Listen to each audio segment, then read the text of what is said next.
Assalamualaikum warahmatullahi wabarakatuh. Kita kembali lagi masih di tema 8 Prajamuda Karana, subtema 3 Aku suka berpetualang di pembelajaran keempat. Kita kembali lagi belajar.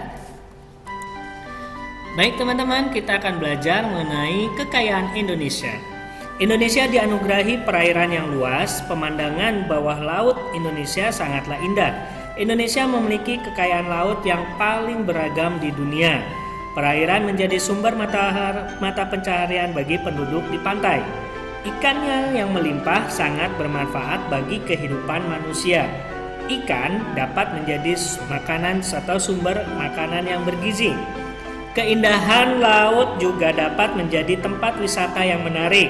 Laut dapat menjadi tempat yang menyenangkan untuk beristirahat. Laut juga dapat menjadi mata pencaharian bagi pengelola wisata.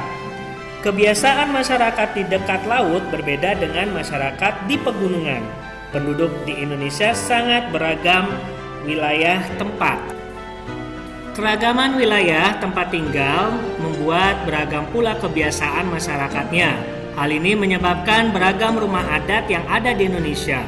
Hal ini pula menyebabkan beragam pakaian adat di Indonesia.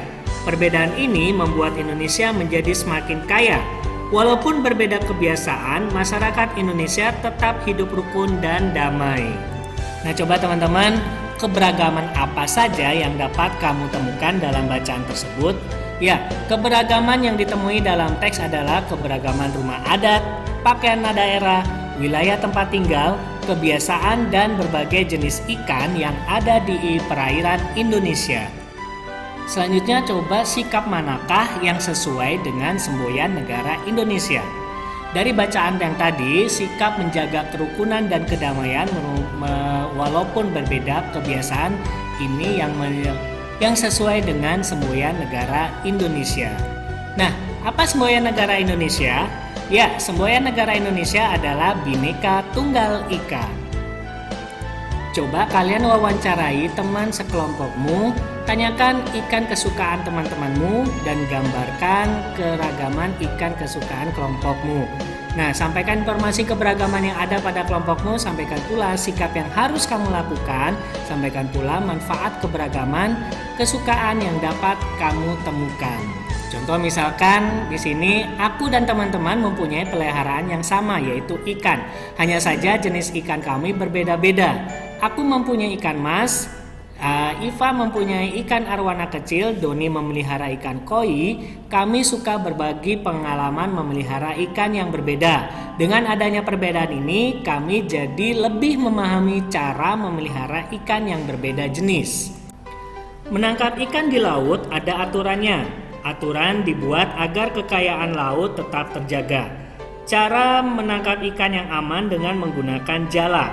Nah, pernahkah kalian menangkap ikan menggunakan jala? Cobalah kalian lakukan permainan jala ikan seperti berikut ini.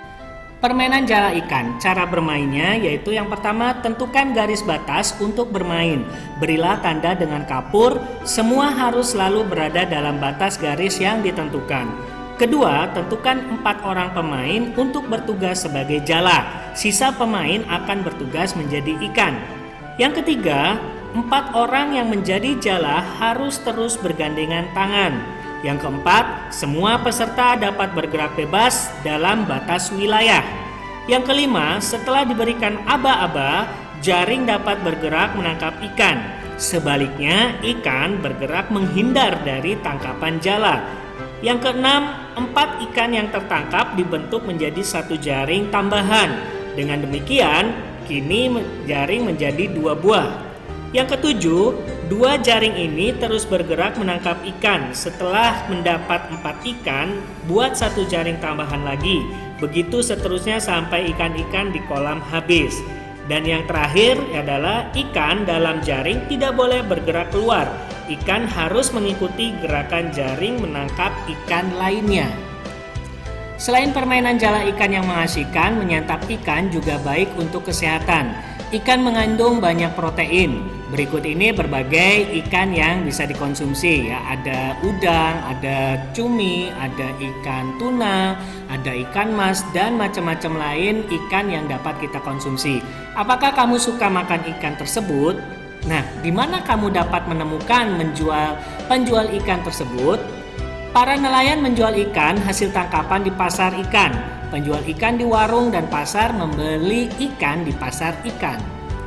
Nah, di sini ada ibunya Siti ingin pergi membeli ikan ke pasar ikan. Perhatikan papan petunjuk arah pada gambar. Kemana Ibu Siti harus menuju dari tempatnya berdiri saat ini?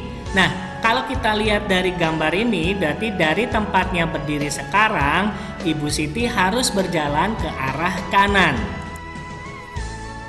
Teman-teman, papan petunjuk tersebut merupakan rambu-rambu lalu lintas. Jadi papan petunjuk juga disebut dengan rambu-rambu lalu lintas. Di antara jenis-jenis rambu berikut ini, yang pertama ini adalah rambu peringatan. Rambu peringatan adalah rambu jalan licin, merupakan contoh rambu peringatan. Yang kedua adalah rambu larangan. Rambu dilarang berhenti merupakan contoh dari rambu larangan. Yang ketiga adalah rambu perintah. Rambu wajib belok kiri merupakan contoh rambu perintah. Dan yang keempat adalah rambu petunjuk. Rambu petunjuk arah merupakan contoh rambu petunjuk. Lengkapi gambar berikut seperti perintah yang tersedia. Lengkapi agar menjadi rambu petunjuk arah yang benar. Untuk menuju taman bermain harus belok kiri. Untuk menuju Masjid Agung harus belok kanan.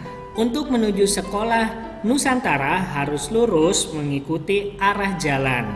Jadi kalau digambarkan untuk petunjuk arahnya seperti dalam video, berarti sekolah Nusantara itu lurus, Masjid Agung belok kanan, sedangkan taman bermain harus ke arah kiri.